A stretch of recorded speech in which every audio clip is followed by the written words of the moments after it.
Okay, so hello mga boss, magandang araw sa inyo and welcome back again nga pala sa ating channel at sa panibagong video tutorial na naman. Bali ngayong araw mga boss, kung mapapansin nyo, meron tayong wiring diagram dito ng mini driving light. So ginawan ko na siya ng wiring diagram para sa mga gustong mag-install ng mini driving light sa kanilang mga radar sa napakadaling paraan. Ayan, kompleto na yun mga boss. Meron na itong battery, fuse, ignition switch, accessories wire, domino switch at yung ating mismong mini driving light. At kung mapapansin nyo mga boss, wala nga pala yung relay ito, no? Ito nga pala yung mini driving light na hindi na kailangan ng relay kasi low wattage lang naman. Para ito sa mga araw-araw nagbabiyahe and then nalalabuan na sa mga headlight nila and gusto nila ng mag-add ng extra light or liwanag sa kanilang mga motor. Kaya hindi ko na to nilagyan ng relay. Pero yung iba, pwede naman tong lagyan ng relay. Pero depende pa rin sa inyo and then sa mismong mini driving light na bibilhin nyo. Meron kasing mini driving light na maliwanag na kahit na hindi mo na siya lagyan ng relay is maliwanag na siya. And may mga mini driving light na need talaga lagyan ng relay kasi mga high wattage na sila. Okay? So umpisa na natin mga boss.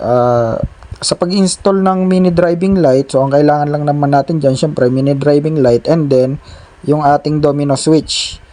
Okay, so dapat meron din tayong battery syempre. Okay, so sa battery natin mga boss, kung mapapansin nyo, meron tayong positive at negative dyan and then may nakatap na kulay red wire na duman naman sa fuse at papuntang ignition switch. So yun yung positive supply natin, yun yung live wire. And then itong negative naman, as per Suzuki manufacturer, yung kulay black na may stripes na white, yan yung ground natin. So yan yung negative wire ng ating reader. Take note mga boss, may kalituhan nga pala dito kasi yung ground, black siya, black yung wire niya and then may lining siya na kulay white. And then sa wirings ng reader, meron kasing kulay white na wire doon at saka may lining siya na kulay black. So wag yun mga boss, pang rear brake yun, baka malito kayo at doon kayo magtap. So hindi negative yon. So magtatap kayo ng negative dito sa may kulay black wire na may stripes na white. So yun yung ground ng radar natin. Okay, sa may ignition switch naman tayo, para hindi kayo malito, yung kulay red yan yung live and then yung kulay orange yan yung accessories kasi magtatap din tayo dyan. Kung mapapansin nyo, yung accessories natin, tinapan natin ng domino switch. At sa part naman na to mga boss, dito sa may domino switch natin at mini driving light, meron din nga palang kalituhan sa wires nito, no? Kung mapapansin nyo, sa domino switch pa lang, yung kulay black wire, yan yung itinap natin sa accessories. So, ibig sabihin, positive yan. So, yan yung main supply or common wire. So, dyan tayo magtatap. Hanapin lagi natin yung kulay black ng domino switch. Take note mga boss, kapag ganitong kulay yung nabili nyo, mas mainam, mas madaling sundan. Nag-iiba-iba pa rin yung color coding ng mga domino switch. Hindi naman lahat ng switch ay pare-pares ng kulay.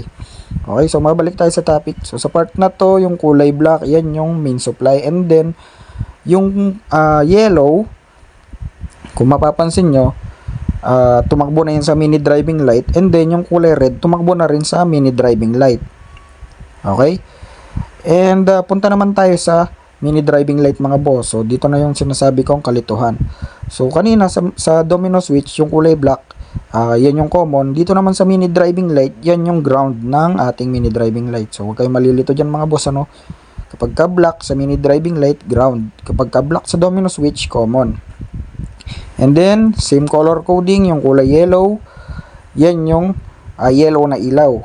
And then yung kulay red naman, yan yung kulay white na ilaw. So, nasa sa inyo na mga boss, kung ano yung gusto nyong masunod. Kung yung white ba yung high nyo, and yung yellow ba yung low beam nyo. Or pwede naman yung yellow yung high beam at yung white yung low beam. So, nasa sa inyo na yan. Pwede naman pagbalik rin yan. Yung kulay red ng domino switch, pwede nyong itap sa yellow ng mini driving light. Yung yellow ng domino switch, pwede nyong itap sa red ng mini driving light. So sorry.